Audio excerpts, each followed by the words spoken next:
हेर्ने मान्छेहरू जसले हामीलाई सपोर्ट गर्नुभएको छ उहाँले हामीलाई बारम्बार प्रश्न गर्नुभएको छ र भन्नुभएको छ हामीले सबैलाई पुग्ने दिएको भ्याक्सिन कहाँ छ, किन सबैले पाउन सकेनन् र उहाँहरूले हामीले भनिरहेको छौँ सबै बच्चालाई खोप दिएका छौँ। उहाँले भन्नुभएको छ के छ प्रमाण, उहाँले प्रमाण खोज्नु भएको छ र उहाँलाई हामीले प्रमाण दिनु छ, मुखले भनेर हुनेवाला छैन। उहाँहरूले भन्नुभएको छ प्रत्येक वडा तहबाट जनताबाट चुनिएका जनप्रतिनिधिहरूले लिखित रूपमा प्रमाणित गर्नुपर्छ। वडा अध्यक्षज्यूले मेरो वडामा कुनै पनि बालबालिका खोपबाट वञ्चित छैन भनेर माइनिटिङ गरेको डकुमेन्ट हामीलाई चाहिन्छ, तब मात्रै हामीले मान्छौँ भन्नुभएको छ। त्यसैले हामी उहाँहरूलाई पनि विश्वस्त गराउनको लागि यो पूर्ण गर्दैछौँ एकातिर भने, अर्कोतिर तपाईँ हामी सामाजिक मान्छे हौँ, हामी आफ्ना लागि बाँच्ने मान्छे होइनौँ। त्यसैले यहाँहरूले गर्नुभयो नि 9 महिनासम्म गर्भमा बोकेर बडा मुस्किलले हुर्काएको बच्चा जन्मने बित्तिकै खोपजनेहरूको कारणले बिरामी हुन्छ, अपाङ्ग हुन्छ, मृत्यु पनि हुन्छ। त्यो मृत्यु हुनबाट जोगाउनलाई तपाईँ हामीले यति राम्रो काम गऱ्यौँ, त्यसैले मैले यहाँहरूलाई सम्मान गरेको। र हामीले अब संवैधानिक हिसाबले के दायित्व दिएको छ भन्दाखेरि संविधानले भनेको छ, संविधानको धारा 35 मा उल्लेख गरिएको छ सबै बालबालिकाले निःशुल्क खोप प्राप्त गर्ने हक हुनेछ भनेको छ। स्वास्थ्य ऐनले भनेको छ, खोप ऐनले भनेको छ, र कानुनले के भनेको छ भन्दाखेरि सबै बच्चाले खोप पाएको सुनिश्चित गर्ने दायित्व स्थानीय तहको भनेर कानुनले पनि निर्दिष्ट गरेको छ। हामीले एकातिर धार्मिक हिसाबले,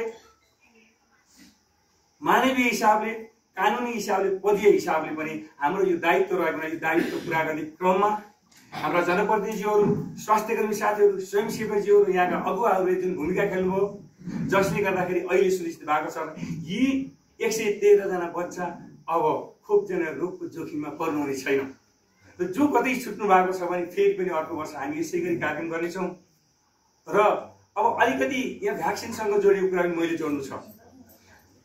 हाम्रा 14वटा स्वास्थ्य संस्थाबाट 3-4वटा खोप केन्द्र छन्। एउटा खोप केन्द्रमा एउटा बच्चा हुनुहुन्छ कति ठाउँमा, र एउटा बच्चाको लागि एउटा भ्याक्सिन खोल्नुपर्छ। र भ्याक्सिन खोल्दाखेरि एउटा बच्चाको लागि 10 डोजको भाइल हुन्छ। र निर्देशिकाले के भन्छ भन्दाखेरि, कानुन के भन्छ भन्दाखेरि 10 जनालाई पुग्ने भ्याक्सिन 1 जनाको लागि 1 डोज खेर गयो भने केही छैन, 9 डोज प्रयोग गर्नुपर्छ भनेर भनिएको छ। तर हामी कहाँ के भएको छ भन्दाखेरि 1 डोज प्रयोग भएको छ, 9 डोज खेर गएको छ।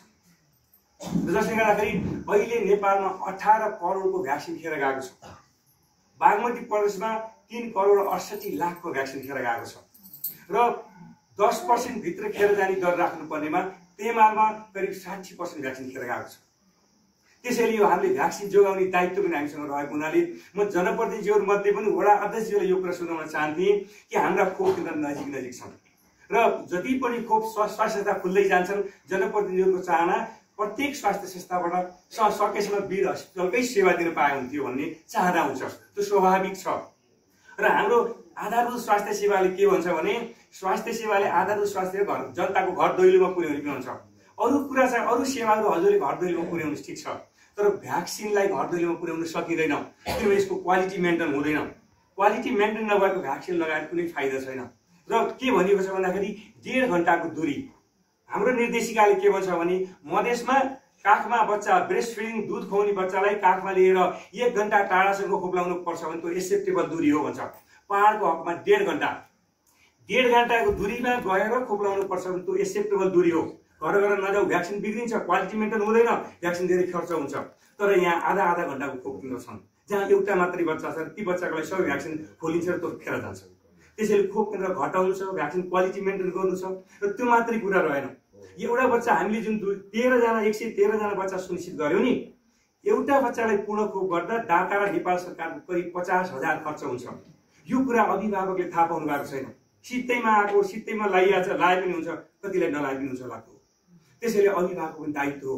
राज्यले एउटा बच्चालाई स्वास्थ्य राख्नलाई दातासँग संयुक्त रूपमा 50,000 बराबर खर्च गर्नुभएको छ भने अभिभावकले पनि आफ्नो बच्चालाई क्वालिटी भ्याक्सिन दिएर सुरक्षित राख्नको लागि 15 महिनामा 7 पटक आउनुपर्छ खोप केन्द्रमा। 2 महिना 60 दिनमा 1 दिन उहाँले समय दिनुपर्छ।